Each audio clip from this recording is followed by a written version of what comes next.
Notre prochaine invitée, c'est Mme Nancy Gauvin, qui est présidente du syndicat de l'enseignement de la Côte-du-Sud. Bonjour, madame. Bonjour, M. Michel. Comment allez-vous? Ça va très bien. Oui. Ça fait 6 mois que vous êtes présidente. Oui, déjà. Écoutez, quand on regarde tous les dossiers, oui. Ça occupe une présidente? Ça occupe une présidente, effectivement. Puis je vous dirais que je ne croyais pas avoir autant de pain sur la planche en début de mandat, malgré qu'on n'était pas dans une année de négociation de convention collective. Il en demeure pas moins qu'il s'est accumulé plein de choses dans le monde de l'éducation. Puis on n'a pas chômé depuis le début de l'année scolaire. Parce qu'il y a eu, entre autres, là, il y a eu excusez-moi, blanc de mémoire, là, il y a eu ben là, c'est la semaine des enseignants. Oui. Mais il y a eu le dossier. De la francisation. Francisation. De la francisation. Bon, merci, excusez-moi. Il n'y a pas de problème. Ça fait 2 fois qu'il y a des blancs de mémoire ce matin. C'est la jeunesse. Mon réalisateur me disait que l'ordinateur est peut-être trop occupé. C'est la jeunesse. Donc, vous avez eu beaucoup de dossiers. Oui. Et là, on a parlé aussi des coupures. Des coupures budgétaires aussi. Oui, en francisation, autre chose. En francisation. Et le ministère qui dit, là, on veut réaliser, puis il faut respecter notre budget au 31 mars. Oui. Alors, ça aussi. Après ça, on parle d'un bulletin, de 2 bulletins au lieu de 3. De 3, des consultations là-dessus. Ça aussi. Alors, ça fait beaucoup le sondage sur les incivilités dont on va parler dans quelques instants. Bien oui. Ça en fait beaucoup pour une nouvelle présidente? Oui, en plus de tous les appels qui rentrent au bureau, comme on dit, à accompagner nos membres au jour le jour. Dans ma tournée des écoles, en tout cas jusqu'à présent, je peux vous dire que j'ai rencontré des perles dans tous les milieux, des perles et des perlons, parce qu'il n'y a pas juste des femmes dans nos milieux éducatifs en Côte-du-Sud. Hein. On a aussi des hommes qui font un travail exemplaire. Puis cette semaine, c'est 5 jours dans une année scolaire où est-ce qu'on reconnaît leur travail, mais je pense que c'est un travail qui se fait au quotidien, puis la reconnaissance qu'on devrait leur attribuer devrait dépasser pas mal le 5 jours. Nancy, moi, ça fait plus de 40 ans que je suis dans le monde de l'information et c'est la première fois que j'entends parler qu'il y a une semaine des enseignants et enseignantes. Bon. Mais c'est correct. Ça fait combien de temps? Depuis quand ça existe? Bien, je vous dirais qu'on le souligne depuis à peu près plus d'une vingtaine d'années.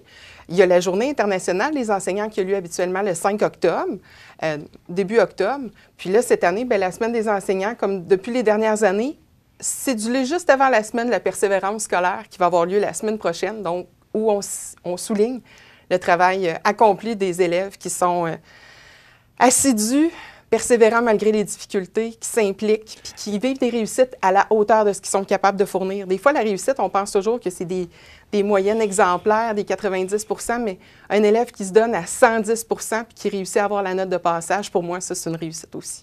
Est-ce que ça s'améliore? Au niveau quand on parle de persévérance, il y avait beaucoup de décrochage. On a parlé à un moment donné, beaucoup de décrochage scolaire, puis là, on n'entend plus parler de est-ce qu'il y en a autant ou c'est moins... On en parle moins, mais est-ce que c'est encore... c'est encore d'actualité, effectivement. Oui? Okay. Autant encore chez les garçons. Je dirais que les chiffres sont peut-être un peu moins alarmants, mais comment on prend les chiffres maintenant pour le décrochage scolaire, c'est différent d'à mon époque. Quand j'étais au secondaire, moi, les décrocheurs scolaires, c'était ceux qui n'avaient pas le diplôme d'études de 5e secondaire. Maintenant, on parle d'un diplôme. Donc, tous ceux qui sont en FMS, cheminement particulier, FPT, formation préparatoire au marché du travail, ils rentrent dans les cotes de diplomation parce qu'on se dit ils ont une formation, ils ont une voie pour le marché du travail. Donc, les chiffres ne sont pas les mêmes. On n'est pas dans les mêmes réalités non plus. Je vous dirais qu'avec la pénurie de personnel qu'on vit, bien, nos jeunes élèves en difficulté, qui se font dire qu'ils peuvent travailler à des salaires de 18, 19, 20, 22 $ de l'heure, c'est alléchant, titi. Mais au long terme, moi, c'est mais ça a pas mal toujours été ça. L'étudiant qui commence à gagner un salaire, qui commence à peut s'acheter une voiture, ça lui donne moins le goût de retourner à l'école. C'est sûr, mais là, il gagne plus le salaire minimum aussi. C'est ça qui est effarant puis qui est épeurant. Il faut toujours dire à nos élèves, puis à nos enfants surtout, oui, à court terme, c'est payant, mais à long terme, quand tu vas vouloir faire le travail qui t'intéresse, c'est beau gagner de l'argent dans la vie. C'est vrai que c'est beau. Ça paye toutes nos dépenses, mais on est-tu heureux quand on fait un métier qu'on n'aime pas puis qu'on fait juste pour l'argent? Et là, c'est là que ça rentre en ligne de compte. Je vous dirais que les enseignants, ils font pas ça pour l'argent. Moi, je vous dirais qu'il y a un merci là, cette semaine. Une claque pas une claque dans le dos, une petite tape dans le dos de la part des parents, de la part de leur direction d'école, des collègues, de se faire dire « Hey, écoute, aujourd'hui, tu as fait la différence dans ma vie. Moi, je pense encore à plein d'enseignants que j'ai eus au cours de mon parcours, que ce soit au primaire, secondaire, au cégep, à l'université. Des profs qui, je pense que même si je les ai aimés, d'autres peut-être un peu moins, ils ont tous eu une influence sur mon parcours, ils ont eu quelque chose à m'apporter. Puis je pense que je ne leur ai pas assez dit merci au fil des ans, parce que c'est grâce à eux si aujourd'hui je fais ce métier-là. Fait que j'en profite aujourd'hui. Merci. Et je trouve que c'est une belle occasion de souligner cette semaine-là. Puis ça nous amène à justement faire le bilan, de voir tout ce que les étudiants et les enseignants et les enseignantes font au quotidien. Bon, on parlait de décrochage scolaire, bien, avec un soutien, et vous le dites, c'est important. Les incivilités. Oui. Il y a eu un sondage, c'est un communiqué de presse qui a été émis au mois de novembre, là. Le Centre de services scolaires de la Côte-du-Sud a ressorti notamment des résultats. Vous pensez quoi de... Bien, je vous dirais que les résultats ne surprennent pas. Est-ce que c'est... Ou ce serait le côté le plus difficile de l'enseignant ou l'enseignante? C'est le côté un peu ingrat, si je peux me permettre le terme, parce que on y met du cœur. Moi, les enfants, je parle de mon expérience personnelle, les enfants, quand on quitte à 16h, 16h30, 17h, des fois 18h pour d'autres, l'école, ils viennent dans notre pack-sac, pas juste notre pile de correction. Mais on part avec ces enfants-là dans notre cœur, dans nos considérations. On en passe des nuits blanches. Vos enfants sont nos enfants, l'espace d'un 8 heures par jour. Fait que des fois, les gestes qu'ils vont porter, on les prend pas personnels. Quand ça arrive à l'occasion, quand c'est... Puis je vous dirais que c'est pas parce que c'est un petit geste violent ou pas civilisé dans notre classe que ça va faire une grosse différence pour le jeune, notre relation avec lui, mais quand c'est répété, quand c'est à long terme, puis qu'on se sent démuni, qu'on ne sent pas qu'on a les services, l'appui nécessaire pour venir en aide à ces jeunes-là, c'est là que ça devient lourd, notre quotidien d'enseignant. Parce qu'on se dit, je ne suis pas capable d'aiguiller mon jeune. Les parents en arrière, est-ce que je suis capable de les supporter? Puis l'école en elle-même, est-ce qu'elle apporte tout le meilleur service que cet enfant-là a besoin? Parce qu'un enfant qui se désorganise dans une classe, c'est le citoyen de demain qui va se désorganiser aussi dans la société. On l'éduque, on veut qu'il soit la meilleure personne possible. À ça, il y a le travail des parents, qui est très important. Puis des fois, c'est pas parce que les parents sont désorganisés qu'un enfant se désorganise en classe. Il faut faire le parallèle entre les deux. C'est pas juste... La violence, c'est pas juste en milieu défavorisé. Ça, c'est une fausseté, c'est une fausse croyance qu'on a. C'est réparti partout, la violence, les gestes d'incivilité. Ça va de sacrer après quelqu'un, d'avoir des propos malveillants. Ça peut être un geste aussi. Je n'ai pas besoin de parler de violence physique, mais la violence psychologique, le harcèlement. Dans nos chiffres qu'on a sortis du sondage de la FSE qui a été fait pour notre secteur à nous, heureusement, moi, je me compte chanceuse. Je pouvais toucher du bois ici ce matin, là. Le plus beau chiffre qu'on a eu, nous, c'était de dire que les parents, ils ne rentrent pas dans nos chiffres d'incivilité. Pour nous, les parents en Côte-du-Sud, ils sont respectueux des enseignants dans plus de 90 des cas. C'est pas le même partout, hein? C'est pas comme ça partout à grandeur du Québec, malheureusement. 77,1 des enseignantes et enseignants estiment que les incivilités ont augmenté au cours des 2 dernières années. Oui. Mais est-ce qu'il y a des mesures qui sont prises? Oui, il y a des mesures qui sont prises dans les écoles. On a l'application des codes de vie, mais c'est difficile d'encadrer ces gestes-là quand on n'a pas le support de professionnels pour venir en aide à ces élèves-là. Quand on est en classe et qu'il y a un jeune qui se désorganise, c'est un individu, mais on en a 20, 22, 23, puis au secondaire, on en a plus que ça autour de nous. Puis c'est sur eux qu'il faut avoir les yeux aussi. Qui vient nous aider, nous supporter quand on a un jeune qui se désorganise? Bien, ça prend des professionnels à l'intérieur de nos écoles, puis si on en manque, comme on manque de TES, aussi des techniciens en éducation spécialisée, ça en prend du monde en éducation, puis la pénurie, on n'en fait pas fi. Depuis les 2 dernières années, étrangement, ça coïncide pas mal avec le retour en classe avec la COVID. Hein? Des jeunes qui n'ont pas eu beaucoup de stimulation, que la vie en société a peut-être été plus difficile, l'arrimage aussi, le retour en classe. Fait que ça ne me surprend pas vraiment, là, depuis les 2-3 dernières années, que ces chiffres-là aient augmenté. 29,6 des enseignantes et enseignants sont victimes d'incivilité au moins une fois, 1 à 4 fois par jour. Oui. Par jour? Par jour, oui. Mais on fait quoi? Moi, dans le temps, on allait chez monsieur le directeur. Moi, j'étais rendu un habitué pour ça, là. Pas pour les incivilités, là, mais c'est plus parce que je parlais beaucoup en classe. Je vous comprends tellement. Je savais que j'allais faire un animateur de télévision un jour. Mais est-ce qu'il y a des moyens? Est-ce qu'on soutient les enseignants et enseignantes? Moi, c'était la question, quand j'ai vu ce sondage-là, c'est la question que je voulais vous poser. Vous sentez-vous soutenu? Je vous dirais que le manque de soutien, on le ressent. Sur le terrain, quand on a des directions d'école qui couvrent 2 puis 3 écoles, vous comprendrez que le petit rendez-vous que vous avez eu avec votre directeur d'école, peut-être à l'époque, pour vous dire que vous placotiez un peu trop, aujourd'hui, il y a d'autres priorités. On parle beaucoup plus de gestion administrative au niveau des directions d'école. Puis là, j'enlève rien au travail des directeurs. Ils font un travail gigantesque. Mais est-ce qu'au quotidien, ils sont toujours là, présents pour agir sur ces gestes-là? C'est beaucoup dévolu sur les professionnels à l'intérieur de l'école. Puis quand les professionnels n'y sont pas, bien, les souris dansent, comme on dit. Fait que oui, on se sent un peu démunis comme enseignant. Est-ce que notre formation initiale répond à ça aussi? Est-ce qu'on a été préparé comme enseignant à répondre à des gestes comme ceux-là? Je ne suis pas sûre qu'on est suffisamment outillé, mais est-ce que dans la vie de tous les jours, tout le monde est outillé à faire face à des gestes de violence? Je ne crois pas. Fait que c'est vraiment une question d'éducation. Ça commence à la maison, ça se poursuit à l'école, puis pour ça, il faut nous donner les moyens d'intervenir aussi.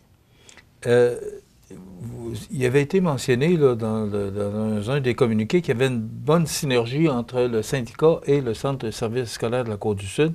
Oui. Est-ce que c'est encore ça? Est-ce que vous vous sentez soutenu par votre employeur? Bien, je vous dirais qu'au niveau des services, que ce soit les services pédagogiques, que ce soit les services des ressources humaines, jusqu'à présent, en tout cas, mes liens avec les personnes qui sont en place sont bons.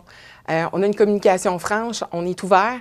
C'est sûr que dans le meilleur des mondes, on aimerait ça travailler main dans la main puis avoir toujours la même visée, la même vision des choses aussi, mais on a chacun de notre côté des impératifs qu'on veut défendre aussi. Du côté du Centre de services scolaires, veut pas, il y a des impératifs financiers. Hein? Mm-hmm. On voudrait, la multitude de services qu'on voudrait, c'est bien beau, mais si on n'a pas les moyens de les appliquer... Il y a toujours les budgets à respecter, on comprend aussi. Effectivement. Il y avait, l'automne passé, on parlait beaucoup de pénurie d'enseignants et enseignantes, et on comprend quand on voit ce sondage-là que c'est pas ça qui encourage les jeunes à aller à l'université pour pouvoir exercer un jour le métier d'enseignant ou enseignante. Oui. Ici, sur la Côte-du-Sud, ça se passe comment? Moi, j'aime toujours ça, ramener ça à Mont chez nous. Effectivement. Comment ça se passe? Ça se passe relativement bien. C'est sûr qu'on a eu un début d'année scolaire où est-ce qu'il nous manquait des gens un petit peu partout sur le territoire. C'est habituel. Présentement, ce qui nous reste, c'est des congés de maternité à couvrir, des congés aussi au niveau maladie, veut pas. Mais c'est pas quelque chose qui est aussi majeur peut-être que dans les grands centres, ce qu'on vit présentement en Côte-du-Sud. Puis honnêtement, on compte beaucoup sur les gens à l'intérieur de nos équipes écoles pour couvrir, hein, puis pour pallier. Ça a du bon, parce qu'on garde une stabilité au sein de l'équipe école, mais d'un autre côté, on use aussi les enseignants. Ça coûte beaucoup d'énergie de venir en aide à des personnes qui sont non légalement qualifiées, à des nouveaux aussi, à des jeunes qui entrent sur le marché du travail, puis qu'on n'a pas les gens nécessairement pour les accompagner au jour le jour. C'est toutes les enseignantes d'expérience qui en prennent un petit peu sur leur dos, qui font de la suppléance aussi au travers de tout ça. Donc, je vous dirais que les mois d'hiver, là, février, là, les enseignants commencent à avoir hâte à la relâche, puis c'est pas juste pour aller faire du ski. Là, je vous dirais c'est peut-être pour prendre une petite bouffée d'air, un petit retour là, pour finir l'année scolaire. Là. Nancy, le temps passe vite, mais je veux vous entendre sur la possibilité ou la demande qui a été faite de pouvoir émettre 2 bulletins au lieu de 3. Oui. Qu'est-ce que ça change d'avoir 2 bulletins au lieu de 3? Ou qu'est-ce que ça change d'avoir 3 bulletins au lieu de 2? Parce que la question... Effectivement. Elle se pose dans les deux sens. C'est sûr que pour un parent, puis je suis capable de me placer à cet endroit-là, on aime ça savoir où est situé notre enfant, comment ça va à l'école. On a la façon de croire que c'est seulement le bulletin qui peut servir à communiquer les résultats d'un enfant. Moi, je vous dirais que le bulletin, c'est un outil parmi tant d'autres. Parce qu'on a des plateformes informatiques ici au Centre de services scolaires, on utilise beaucoup Mosaïque. C'est en temps réel. Les enseignants entrent les résultats des examens, les parents les ont en direct. Au niveau des absences aussi, les moyennes, tout ça. Est-ce qu'on a vraiment besoin de 3 bulletins? Moi, en tant qu'enseignante, si je recule à l'année dernière, 3 bulletins pour moi, c'était beaucoup. 3 compétences en français évaluées, communication orale, lecture, écriture.